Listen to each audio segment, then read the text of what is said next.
He's kind of just a sidekick in his own franchise, and that's kind of fucked up. It's kind of weird.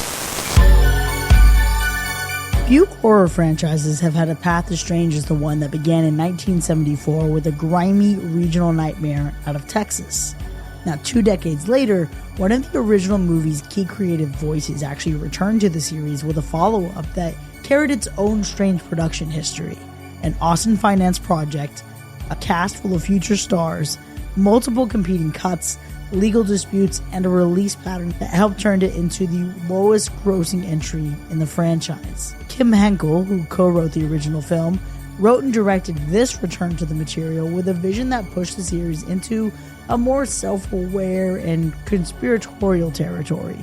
Now, before Matthew McConaughey and Renée Zellweger became 2 of the most recognizable American actors of their generation, they appeared here in a movie caught between regional ambition, studio hesitation, and a franchise identity that was already difficult to pin down. And the story that they tell follows a group of teenagers whose prom night detour strands them in rural Texas, where a chance encounter pulls them towards a family whose rituals, violence, and motives become harder to separate from something much bigger. And what begins as a familiar wrong turn setup gradually becomes a stranger question about fear, performance, and who gets to profit from it. This week, we're talking about the return of the Texas Chainsaw Massacre. Greetings and salutations, and welcome to Hacker Slash. If you're joining us again, welcome back. If this is your first time listening, welcome to the party. We are a horror movie review podcast dedicated to telling you whether a movie is a hack, Total joke, a waste of time, or a slash. Totally killer, pun intended. My name is Chris. I'm your friendly neighborhood slasher enthusiast. This week I'm joined by the classic horror connoisseur, Sean. I think you're chasing the wrong tail, buddy. And you're tuning into the return of the Texas Chainsaw Massacre, also known as The Next Generation. But if you support the show, you'll also get to hear our B-side at the end of this episode, where we get into these zany horror sequels and break down what makes a cult classic. I'm so glad that you bring this up, at least the alternative title, because that's actually how I know this movie, Sean. It's almost like Black Christmas 1974. Did you know that that movie actually also goes by Stranger in the House? Oh, shit. I don't think I actually knew that one. Yeah, I grew up in a household where I knew that movie as A Stranger in the House, and I knew this movie as The Next Generation. I was surprised to find that apparently a more popular title is Return of the Texas Chainsaw Massacre. What the fuck is this? Is it Jedi now? I know. Well, listen, you're either the Jedi aspect or you're the Star Trek Next Generation. You know what I mean? And if Mac was here, The Next Generation, I'm sure would be the title that he chose for sure, without a doubt. Yeah, just like also The Return of Michael Myers, or Revenge of Michael Myers, or Curse of Michael Myers. I mean, we love those types of titles. They're catchy, you know. But no, I think the title flip was literally, I think it was originally called The Return of the Texas Chainsaw Massacre, or Return of the Texas Chainsaw Massacre. But because once a couple years later, flash forward, once Matthew McConaughey and Renée Zellweger got big in other movies, they decided to re-release this and call it something different, because probably in an attempt to get more money, you know, get people to buy this movie. That is one hell of a strategy. I will say, this was also my introduction to both Renée Zellweger and Matthew McConaughey, which is wild in hindsight, obviously, because both of them went on to have very different careers from what this movie might suggest. Yeah. They really pulled Tom Hanks out of this one. But I remember seeing this and thinking, damn, Matthew McConaughey is a crazy motherfucker. I wasn't that far off, to be clear, but I had such an impression of him based off this movie specifically. And the next time I saw Renée Zellweger, it was in Bridget Jones's Diary. You're like, what the hell? I mean, maybe still got that emotional depth, I think. She shows up pretty well in this movie. We'll talk about it. But yeah, your first introduction to Matthew McConaughey is him completely wild in this movie. Must be a quite an impact. Honestly, I mean, I'll reveal my feelings on this movie as we go, but I think he does a hell of a job in this movie.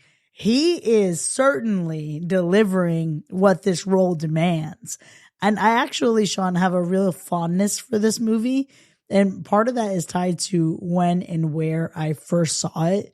Because I'm sure I've told you this. I lived in Texas for a not insignificant portion of my youth, down to the point where I used to have a country accent for a little while. And the first time I saw this, I mean, I moved from Miami to North Carolina in 1996, and then North Carolina to Texas in 1997. And the first time I ever saw this movie was when I was living in East Texas. So for me, all of these things connected. And even if this movie isn't fucking great, it does scratch like a happier time in my brain. Yeah, it's crazy how movies will do that to you. You know what I mean? They stick with you because of a specific point in your life. Wild. But this one, I've seen it before, but it's been so long. I saw it maybe a long time ago. Probably when I was in my early teens is probably when I saw this for the first time. And I completely forgot that this movie even existed. I think I even told you that I totally forgot that this one existed when I put it on last night. I literally was watching it last night and just was like, oh man, it's all coming back to me. It wasn't until the movie kicked in that things were starting to, slowly come back to me. And, from what I can remember, this was one of the more nuttier Texas Chainsaw Massacres in the franchise. And that's really saying something given how nutty this Sawyer, in this case, Slaughter family gets. I think it gets really convoluted over the years, but it's definitely one of the more nuttier versions for sure. Nutty is such a great way to describe this, because let's also remember that everything is bigger in Texas. So when you decide to go rogue and pull something campy out of your ass, that is going to be bigger too. What I appreciate is that the movie opens specifically by pulling us back to the original film's mythology. It takes you back to August of 1973. There's news coverage, the horror of what was discovered, and then the idea that no one was ever apprehended. And that's the opening title card of this film.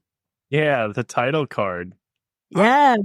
I thought it was great. When it first came on, I was listening to it and I was like, okay, it's kind of setting it up, but I had to do a double take because I was like, wait, did they really they gave us the release date timeline of this franchise and just kind of tied it all together in like that one little opening thing. Yeah.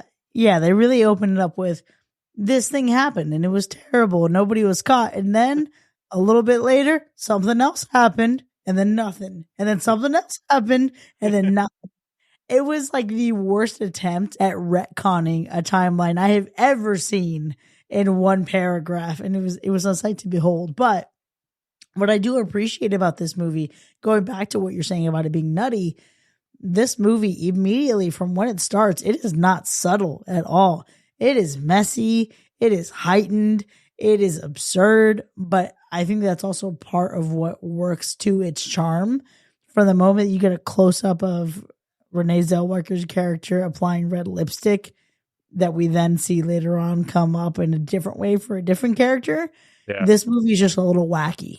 It's super wacky. This film is a wild ride that it can feel hard to follow. It continues to get, I think, more and more ridiculous all the way to the very last minutes of this film. It's just one of those movies that if you're going to throw this on, sit down, strap in, and just have a good time because it's going to be a wild, wild ride. I had a mixture of feelings while watching this movie. I felt like just all kinds of things. A whole lot of confusion for sure was like another thing that happened. The story doesn't really set up any like real groundwork. It just kind of throws you into the party in hopes that you'll kind of enjoy the ride.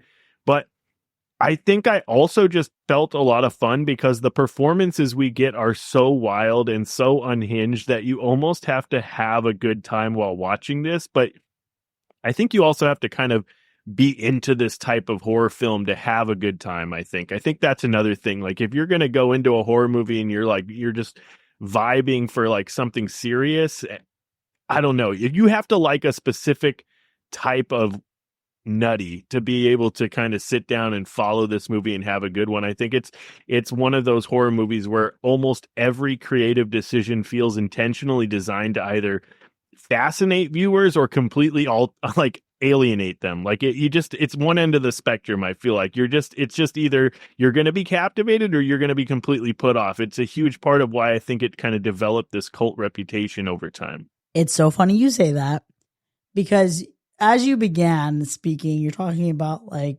hey, settle in, enjoy it. This movie really does have big buckle up and enjoy the ride energy. But as I reflected more on this and I was thinking about it, this movie is sweaty as hell. It's chaotic as hell. It's backwoods nightmare as hell.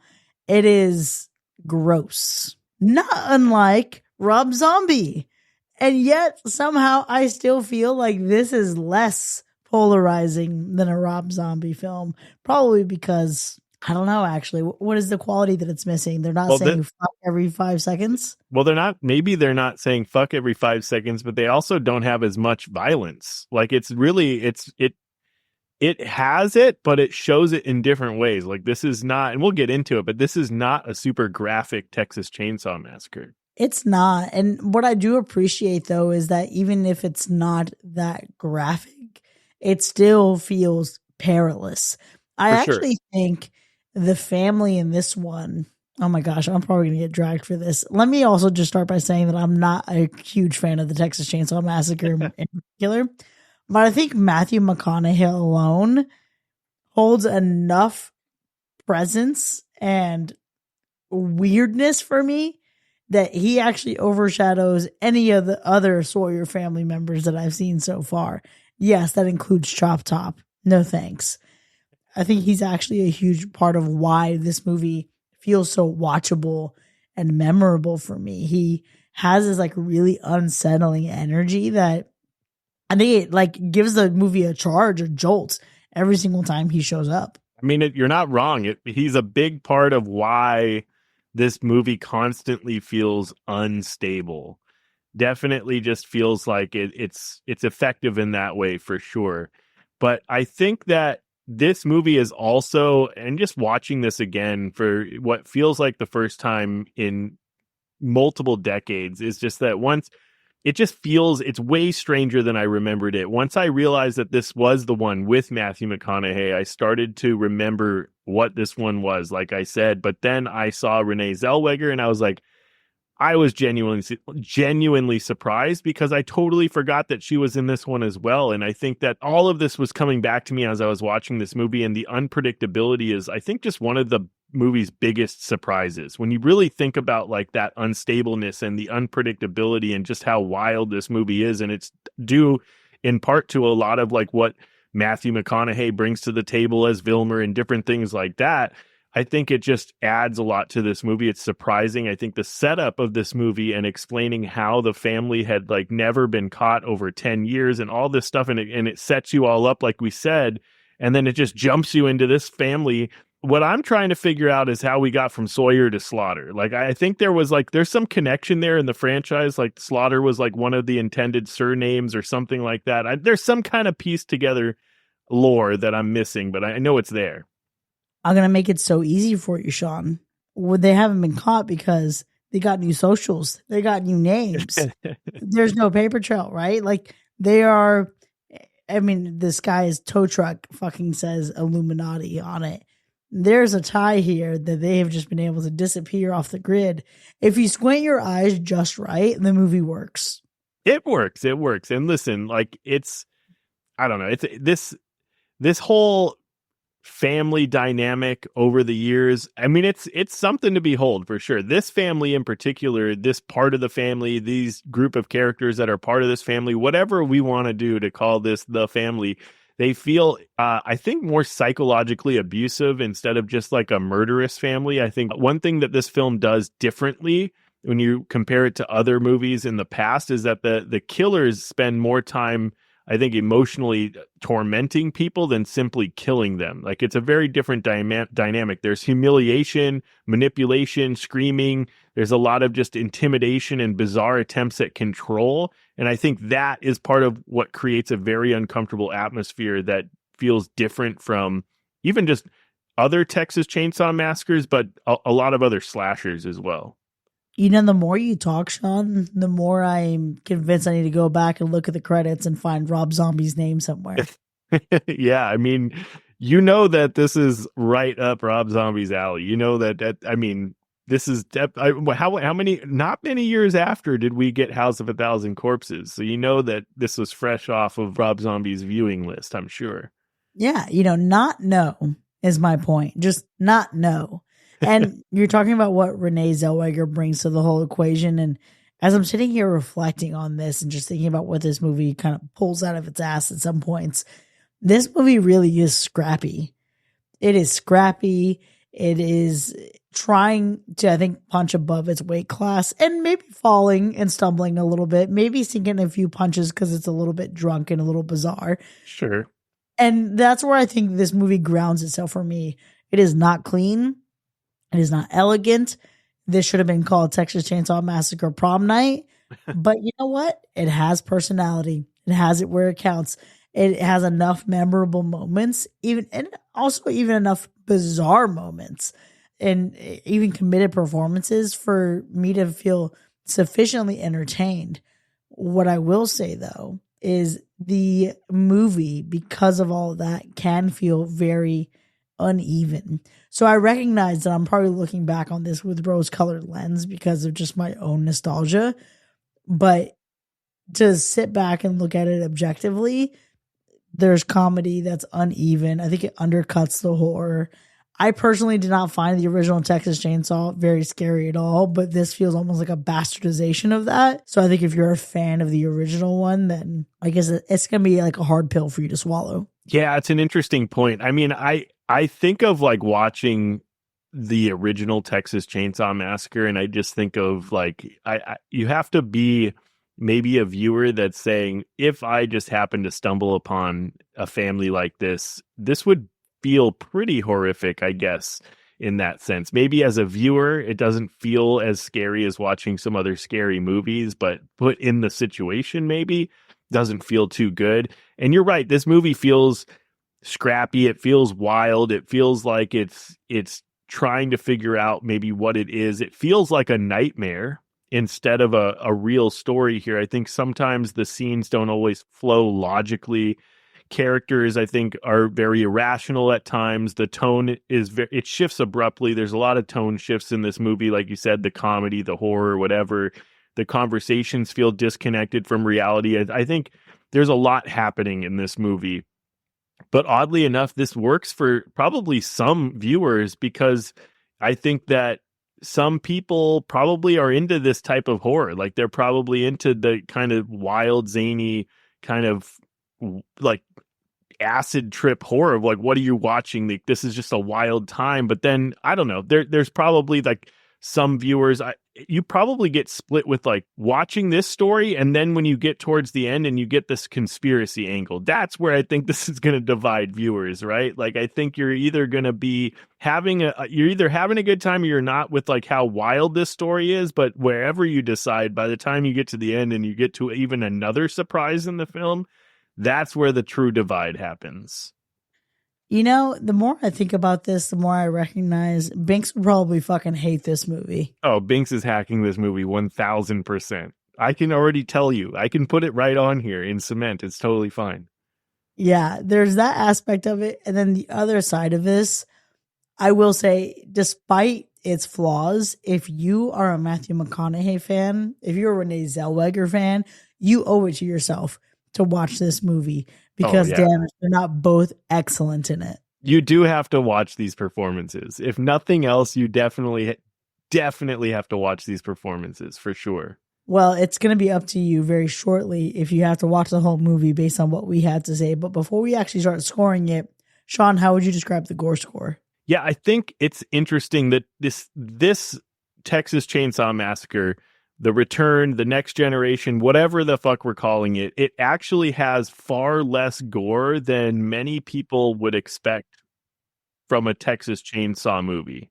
It has a lot less gore than you would probably expect. And I think that's going to surprise a lot of viewers because, the franchise has a reputation for some extreme violence, but this particular film leans much more into psychological chaos, screaming tension, this kind of just disturbing behavior and emotional abuse than the graphic bloodshed of it all. And so on a horror scale, I would probably have to give this film, maybe a low gore score, because the film really it feels more brutal than what's actually shown on screen. And what about the animal report? It's not the worst offender, but we do see some rotting carcass, which is actually probably, ironically, the most gore that we get in this entire movie. What a damn shame. We still have to go back to the other Texas Chainsaw movies and count exactly how many massacres of the chainsaws there were.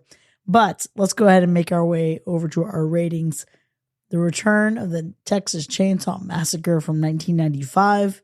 Was it a hack or a slash? This was a wild ride. I think just diving deep into the grimy backwoods of, pure horror insanity with Texas Chainsaw Massacre, The Next Generation, or, again, as some people know it, The Return of the Texas Chainsaw Massacre. And wow, this movie is ridiculous. It's absolutely ridiculous. This is one of those movies that honestly should not work at all. The tone is all over the place. The story barely makes sense half the time. The ending feels like it escaped from this other dimension.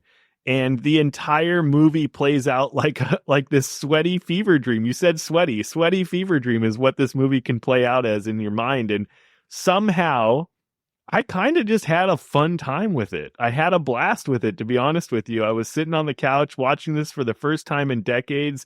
I had myself a drink. I had some snacks. I'm watching. I'm like, okay, this is kind of a wild ride and I'm kind of into it. And this movie is loud. It's confusing. It's strange. It's uncomfortable. It's completely wild in a way that I feel like honestly feels impossible to look away from. And the biggest reason that this thing works at all is the performances that we get.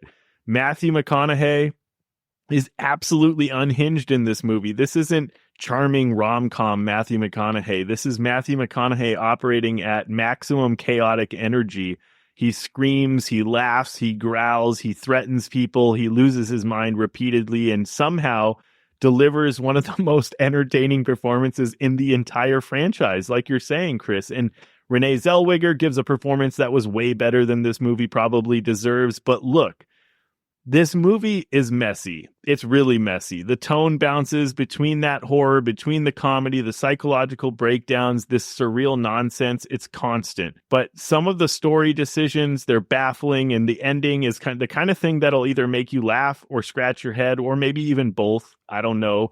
But at the end of the day, if you're into those grimy southern backroads horror and weird cult classic energy, and I don't know, I think honestly this is probably one that is still worth watching. So for me, the Texas Chainsaw Massacre, The Next Generation, it barely gets a slash. It gets a slash because it was just such a fun watch, because the performances are so good. In every other sense, this movie should be a hack. But it's getting a slash tonight because I had such a fun time with it, because I don't know. This movie may be held together with duct tape, chainsaw fumes, pure insanity, but against all odds, I think it still manages to carve out a good time. And I think unlike most of its victims, this sequel just barely escapes that hack territory by the skin of its face, but it's such a fun time. You got to watch the performances. I don't know. It's a slash. Wow. I am actually a little shocked. Not that I didn't think you could have a fun time with this, but rather because I thought surely there's no way The Return of the Texas Chainsaw Massacre, the Texas Chainsaw Massacre Next Generation would ever have a universal slash on this show. We could have Binks's non whatever hack, non-official hack. We can just throw that in here. I mean, well, she would have had to put it on the record officially. All it had to take was for there to be two of us for the odds to be in this movie's favor. Here's the thing, though. Despite the messiness that you were alluding to, I have so much affection for this movie. I think it really does work as an entertaining and memorable horror experience. Yes, it rides the coattails of Matthew McConaughey. It rides the coattails of Renée Zellweger. This might be one of the worst leather faces you're going to see in the entire franchise. But part of that love that I have for this movie is personal, right? Seeing it while living in East Texas in the 90s gives this a particular texture for me, and that memory still colors the way I watch it. And digging past that nostalgia, there are genuine things here that actually work well. We mentioned the McConaughey commitment. It's so fucking unsettling because he becomes one of the movie's biggest assets. And you mentioned it might be one of the best performances in the franchise. Sean, I think this is one of the best performances in that man's career. This man is genuinely unsettling. I don't care for him at all. And Renée Zellweger gives the movie a really great, strong survival horror energy, especially once the chase scenes really kick in. Those are actually really delightful treats. It's not the most polished Texas Chainsaw movie for sure. It's definitely not the most disciplined, but it does have personality. It has moments I still remember, and it has a weird, mean, absurd confidence that makes it really hard to dismiss. And I would take 10 McConaughey's before I take one Texas Chainsaw Massacre 2 with the fucking chili competition or with the lightsaber battle of the chainsaws. For me, this movie is a slash. It's flawed. It's chaotic, yes. Okay, sure. It's not for everyone. That's fine. But it is fun, and it's absolutely worth talking about and revisiting. And with that, Texas Chainsaw Massacre Next Generation, the return of the Texas Chainsaw Massacre, has earned a universal slash. So with our scores locked in, we're going to step away for just a moment, and we're going to take a quick break, and then we'll see you in the spoiler zone soon.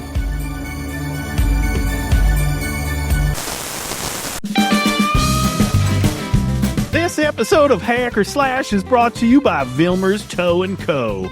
If it exists, we'll hitch it. Flat tire, dead battery, witnesses? Don't worry, Vilmer's Tow & Co. has you covered with fast roadside assistance and selective memory removal services across the back roads of Texas. At Vilmer's, they don't just tow cars, they tow away problems.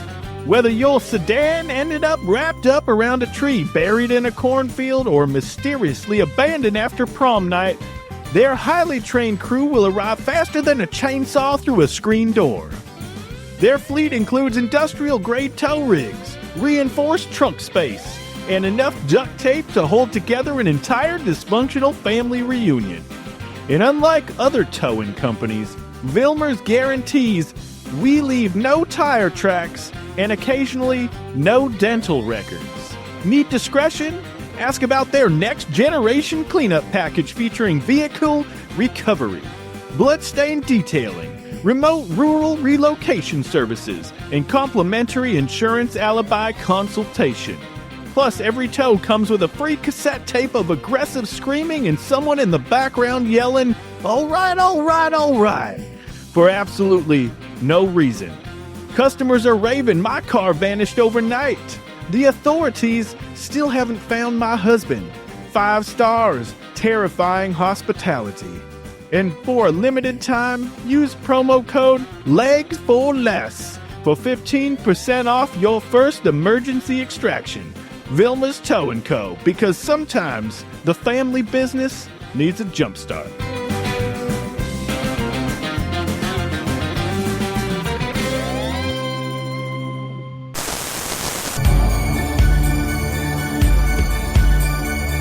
Welcome back, folks. We are now entering the spoiler zone for the return of the Texas Chainsaw Massacre, which has earned a universal slash. And we have so much to dig into here, but before we go into why this movie dared to get a universal slash, Sean, let's go through that slay by slay. Let's break this sucker down. Texas Chainsaw Massacre, The Next Generation, has a surprisingly small body count compared to how chaotic and intense the movie actually feels.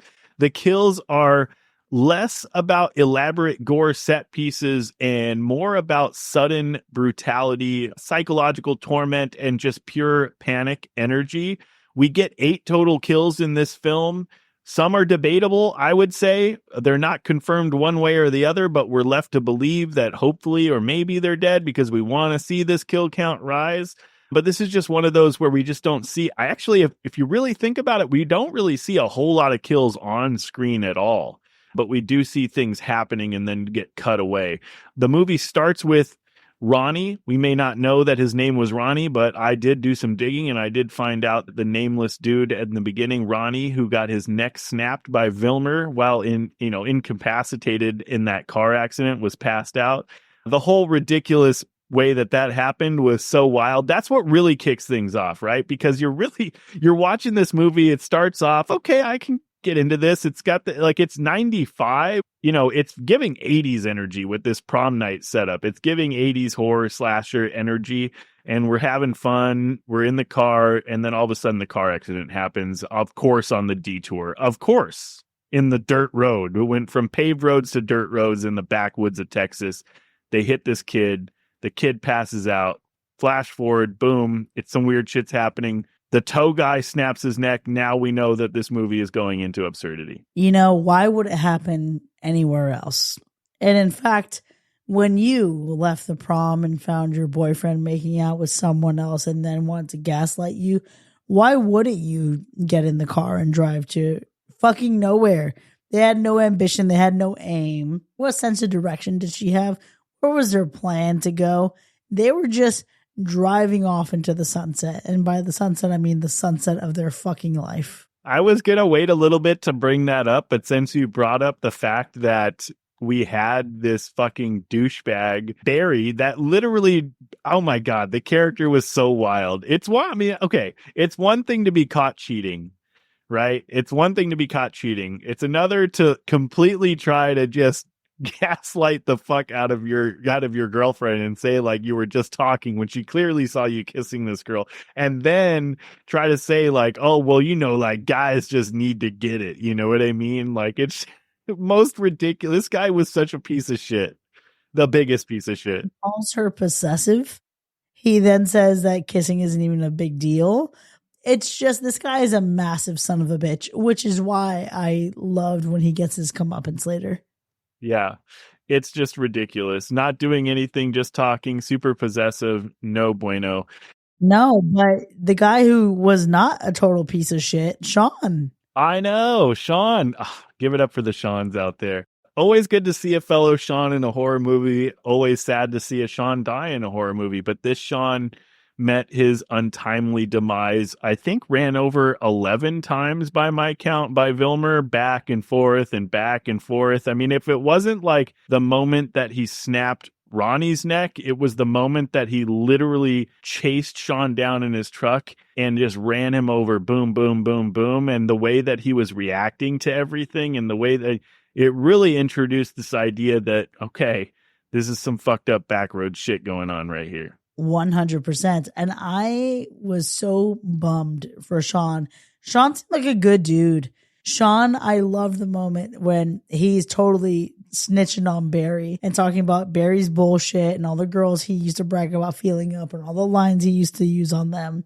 We needed more Sean in this movie. However, when we later see Sean's body in the back of the record, I could not believe for a second that he looked as intact as he did after getting run over that many times. I mean, okay, that was a surprising thing for sure. That was definitely, and this is the thing with this movie, right? With the gore level and everything in this movie, this is what I'm talking about, is the fact that if you get ran over 11 times, at least 11 times, you're going to tell me that when you show me the body afterwards, all he has is some dirt on his face and a messed up hairdo.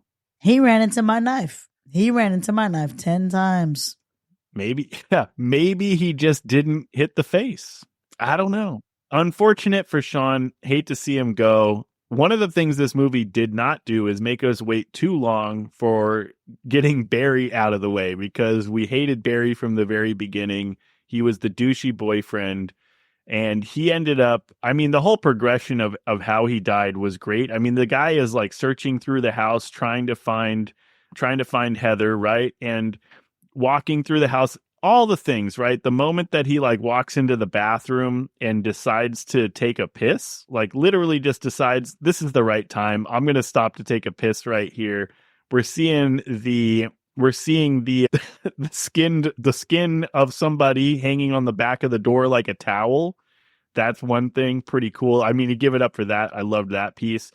And then he sees the dead body, and then he decomposing body in the tub, and then he walks out and gets whacked in the head with what looked like a sledgehammer by Leatherface. That, Barry went, and that was good. He made some poor decisions. I wish we could have saw a little bit more of his death. Yeah, I could have taken some more agony from Barry, quite frankly. But I did appreciate that between Heather getting snatched and then Barry getting his comeuppance, it did feel like a nice bit of rhyming with the original movie.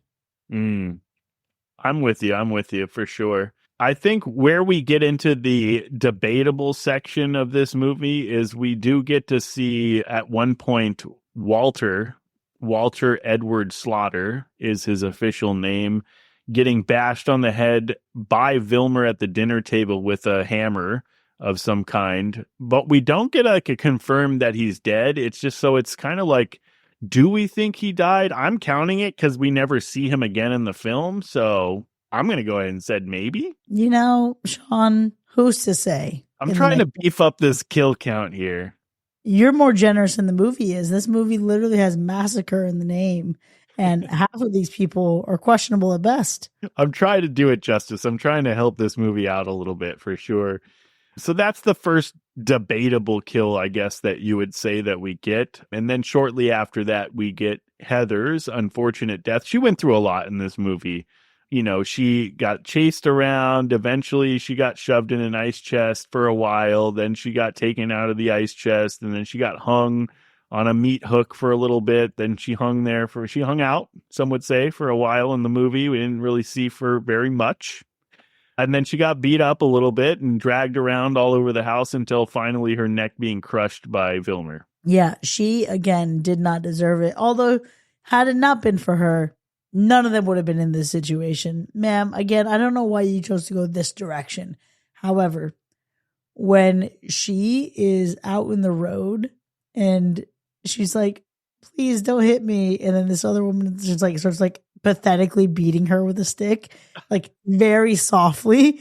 Yeah. And she's like, hey, well, don't you go crawling off now. Like these little bits of comedy, I think a lot of Heather's moments are some of the funniest moments in the movie.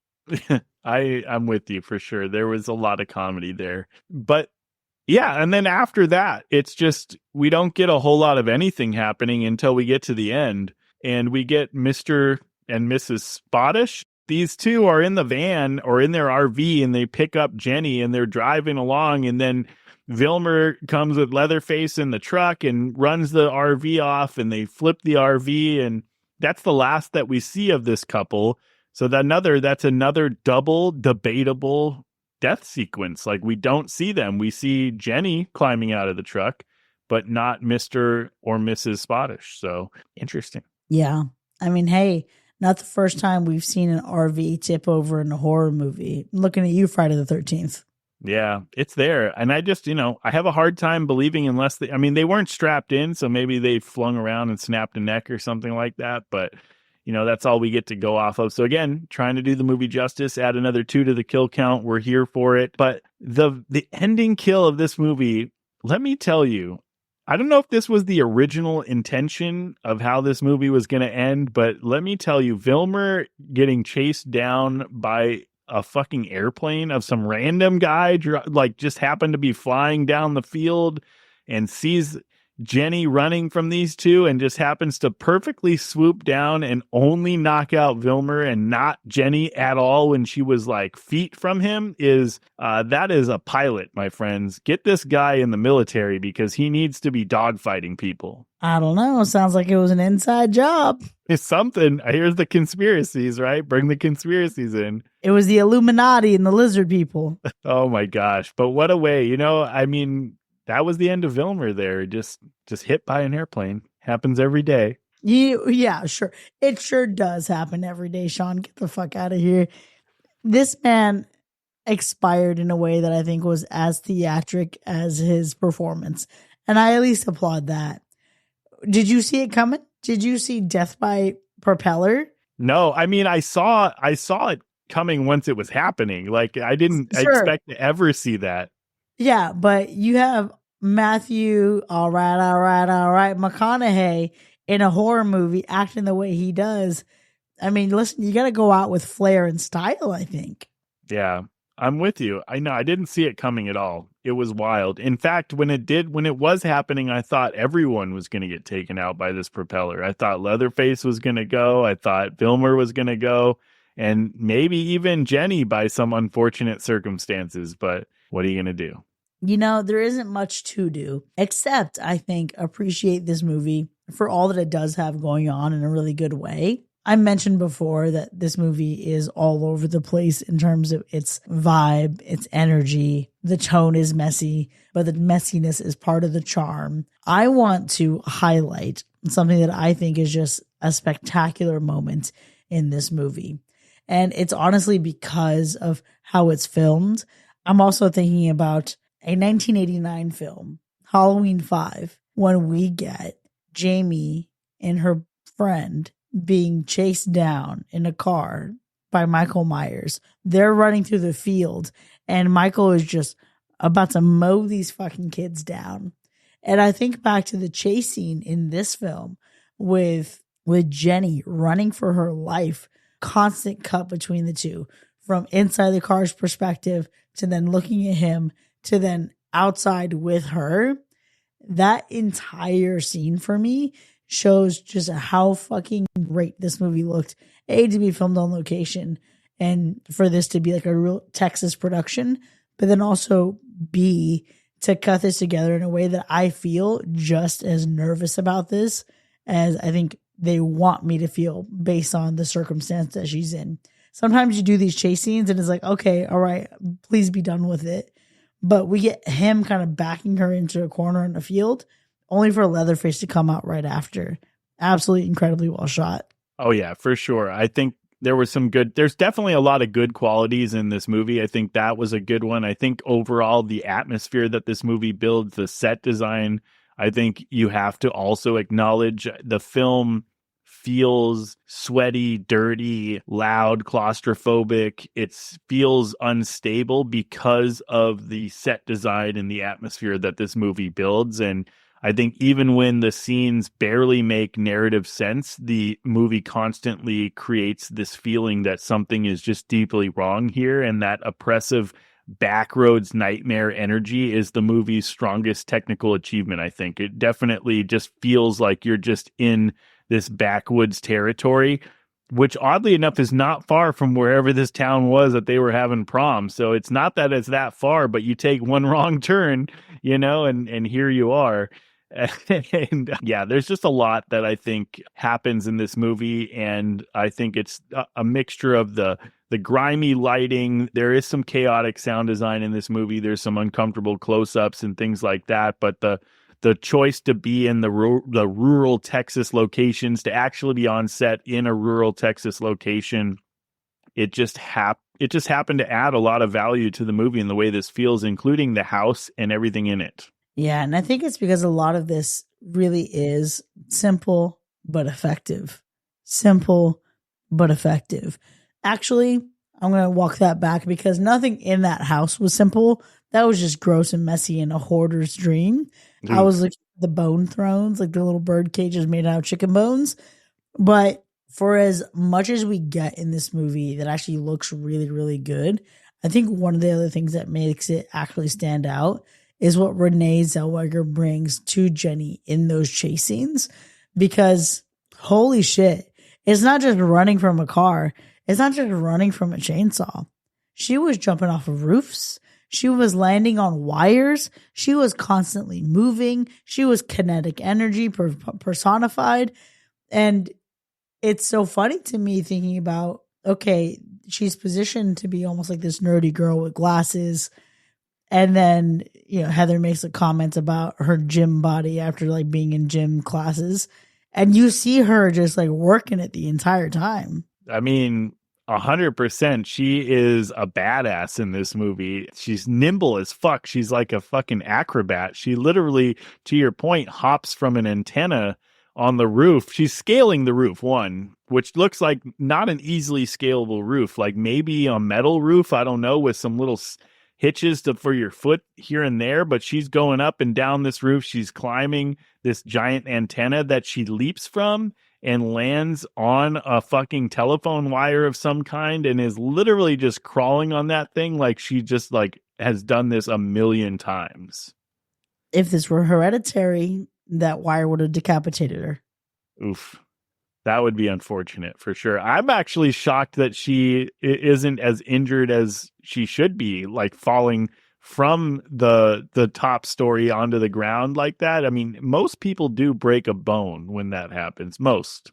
Depends how high up it is, I guess. Yeah, for sure. But I will say there are a handful of really key moments in this film. I will say the best scene for me in this movie, my favorite moment in this movie it is between these two characters. It is between Renée Zellweger, Jenny, and Vilmer, Matthew McConaughey, and she has the shotgun and she's pointing it at them. She's trying to get Heather to get up and go, right? And there's this moment where, Vilmer's going back and forth. There's a lot of dialogue happening. Everyone's talking. She's going off of her whole episode of how she's like, well, maybe there is load, maybe it is loaded, maybe there's not, maybe it's not loaded.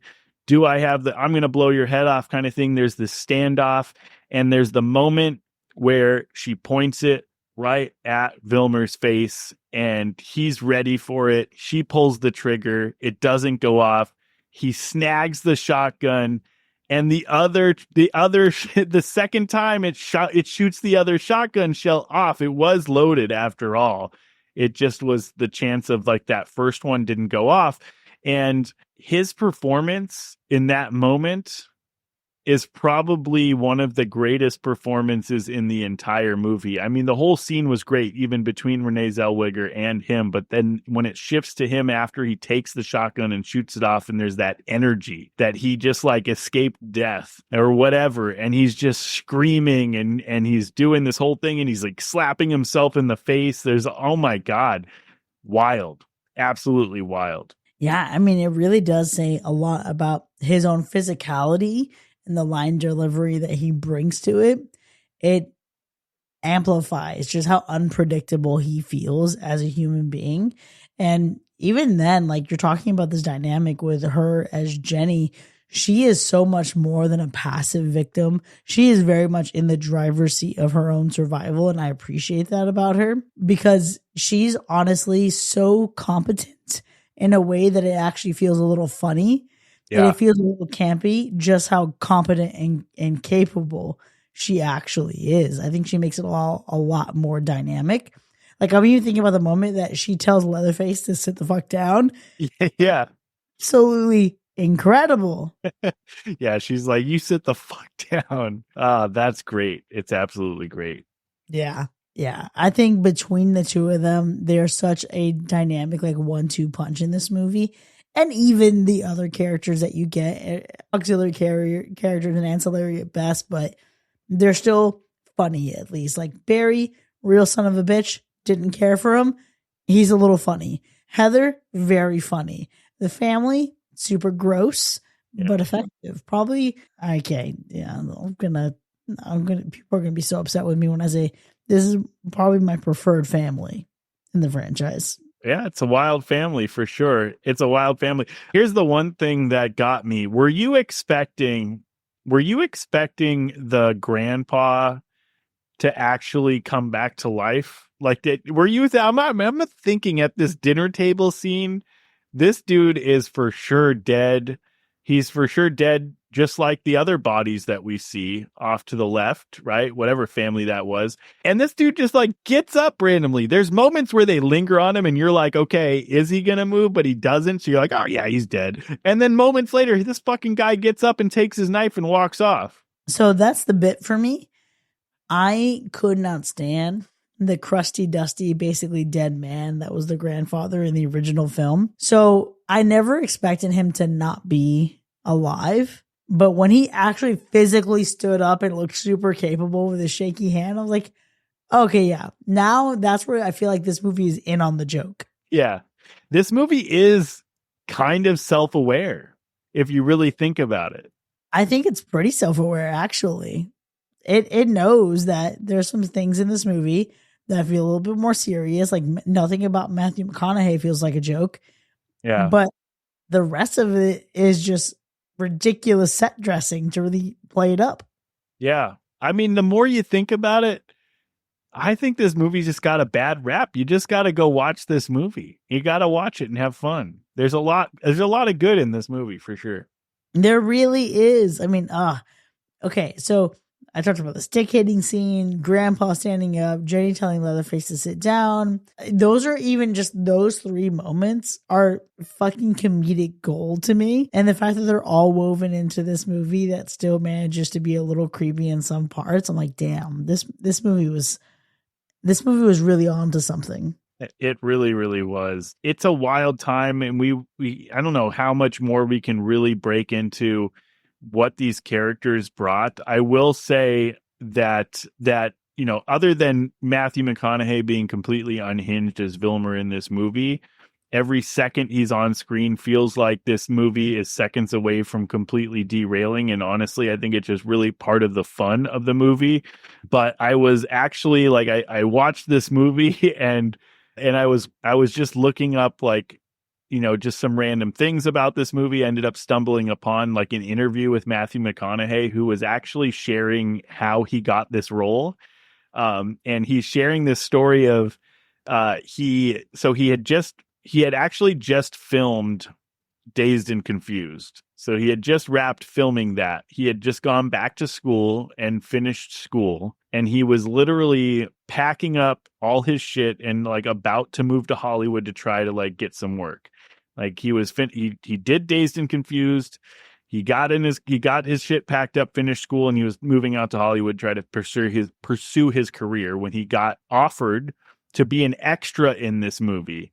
He was never going to be Vilmer. He was offered like this part where he's driving a motorcycle in the beginning of the movie where Jenny sees him in the movie and he rides up in his motorcycle. They like see each other and then he rides off and no words, nothing. And then at the end of the movie, when she escapes this like almost being killed sequence, they like flashes back to her like going back to school or something like that, and he drives up in his motorcycle and she gets on and then they drive off, still no words, like this really stupid like Romeo and Juliet kind of thing. Oh, thank God they changed that. Yeah. And so like that was what he got hired on to do. And as he was like coming in to like say that he'll do the gig, they asked him if he knew anybody that could play this lead role of Vilmer.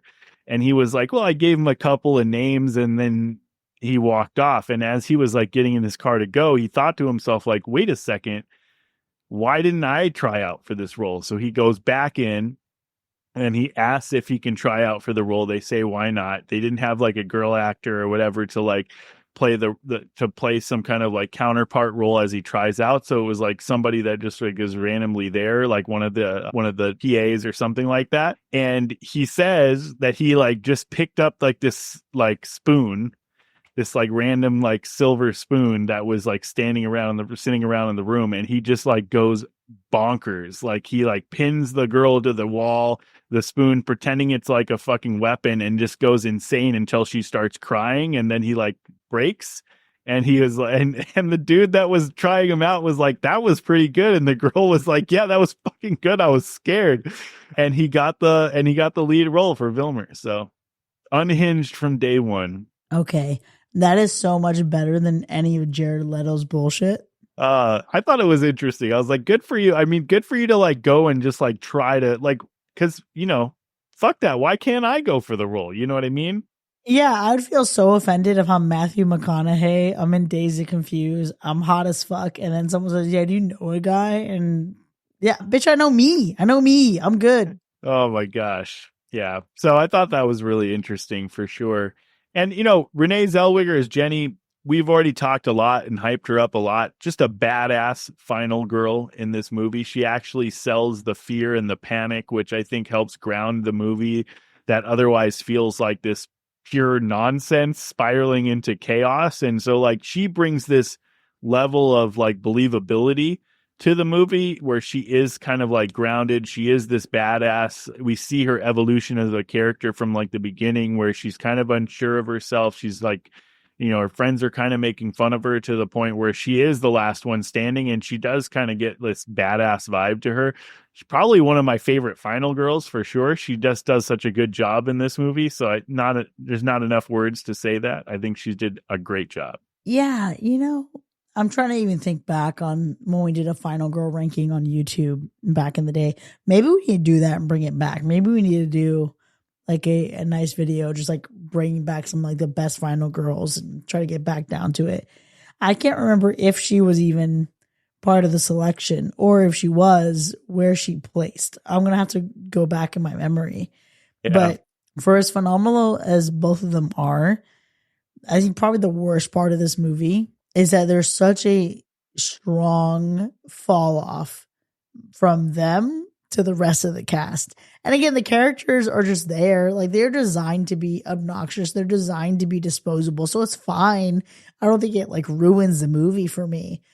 But I think if you go into this with someone who has never seen this before now, you're going to see, damn, those two really stand out. What the fuck are the rest of these people doing? To an extent, yes, for sure. And listen, don't go into this one as your first. I mean, this was your first Texas Chainsaw Massacre. Is that what you said? I saw the original one, but the first time I saw this one, I was very young and I lived in Texas. So yeah, it was the original, then Next Generation, and then I random shit throughout the years. I still haven't seen the whole franchise. Right. Well, I mean, so the thing is like, don't go into this as your first entry into Texas Chainsaw Massacre as a franchise, only because I think the worst part of this movie is literally the fact that we don't see Leatherface in the spotlight really at all. This is like one that really puts Leatherface in the back seat of the movie. It almost makes him feel like an afterthought in this movie. And I don't know if that was intentional. I don't know if it's because of the performances that we get from Matthew McConaughey and Renée Zellweger that it just like those two, the dynamic of those two just take away from anything that Leatherface was doing in this movie. But for me, I think of the Texas Chainsaw Massacre and I think of Leatherface and I think of Leatherface killing people, you know. Whether we get enough chainsaw or not, that is always the question in these movies because, you know, odds are we aren't getting enough chainsaw action in the Chainsaw Massacre, as it were, but we at least get Leatherface killing people. And in this one, it's not really Leatherface that's doing a lot of the heavy lifting, and he's not really in the spotlight. And for me, that's the worst part. I'm going to say something that might seem a little controversial. Okay. I dare say he didn't do a lot of the heavy lifting in the first one either. I mean, okay. I'd also say he wasn't exactly the center of attention in the second and third one either. I'd actually dare say that aside from the 2003 version, Sean, and maybe the 2022 Netflix version, he's rarely ever in the spotlight as the shining star. He's the main character. He's the horror icon. But when you look at it, I kind of feel like his family members pull focus. Yeah, they do. It is a lot of the whole family as a vibe for sure. And maybe that's just like what I always want out of all these movies. Maybe I do just want more Leatherface. Do we all just want more Leatherface going on a rampage with this chainsaw? I don't know. Nah, I'm good. Your boy doesn't even know how to rampage. It wasn't until the 2003 or the 2022 on Netflix where I thought, man, that's some good rampaging. But that's what I'm saying. I mean, is that they brought these movies to the table and was like, this is what we need, and it worked? And is that what we needed in other films to make it work even more? I don't know. So what I'm hearing is it's what we need, not from a place of we're craving it because we've seen it and we want it, but from a place of we are never satisfied and our thirst for blood is never quenched. Yeah, I think it's just the fact that Leatherface became the horror icon in this franchise when he isn't really the spotlight of the franchise, to me. He's kind of just a sidekick in his own franchise, and that's kind of fucked up. It's kind of weird. Okay, so we're going to have to do this. Ranking Final Girls, sure. Ranking Leatherfaces, yes. We have to get to that. But we have to conclude our coverage on the rest of the Texas Chainsaw Massacre franchise. Holy shit, there's so much left in this franchise. But what I will say is I can't wait to watch this again, which is not something I ever expected to really say about any Texas Chainsaw Massacre, aside from maybe the 2003 version, because this is so fucking weird. And now I feel like I have a nice little hidden gem of a weird movie, because I have completely forgotten about the fact that we have these two A-listers almost, like iconic actors in their generation. We had them in a horror movie together.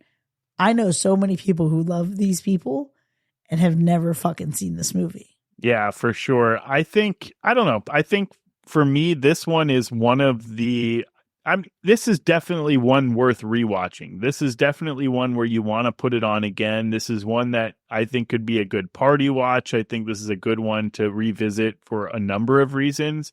I do think for me, it kind of makes me want to just like binge the franchise just for fun. I haven't revisited the whole franchise in a while, so to kind of get up to speed. I've watched the original a bunch of times. I own the original. And so maybe I don't know. I feel like anytime you binge a franchise, you have to start with the original no matter what. So I'd have to do that. But yeah, it's been a while since I've seen 2. It's been a while since I've seen this one.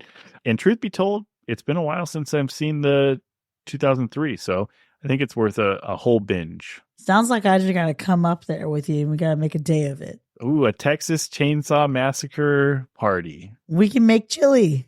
I'm down. Nice. Texas toast. I love it. We got to make it happen. Hell yeah, we do. But for now, that brings our final score and our takeaway for the return of the Texas Chainsaw Massacre to a universal slash. Now, whether you see it as a franchise misfire, a buried oddity, or a strange little artifact of regional horror colliding with Hollywood machinery, it does give us plenty to chew on before the credits roll. And if you want to find out how you can get a seat at our dinner table and go further than this episode, consider supporting the show and visit patreon.com/hackerslash, because honestly, this is where you can enjoy even more of the show. You can enjoy bonus content, early access, extended episodes with our B-sides, movie nominations, and of course, live shows. We'll see you next time, folks. And remember, you get to running with the wrong crowd, wind up in the reformatory, no respect, no discipline. That's the problem. Family values have gone straight to hell. I suppose we can forget about having a nice, quiet evening.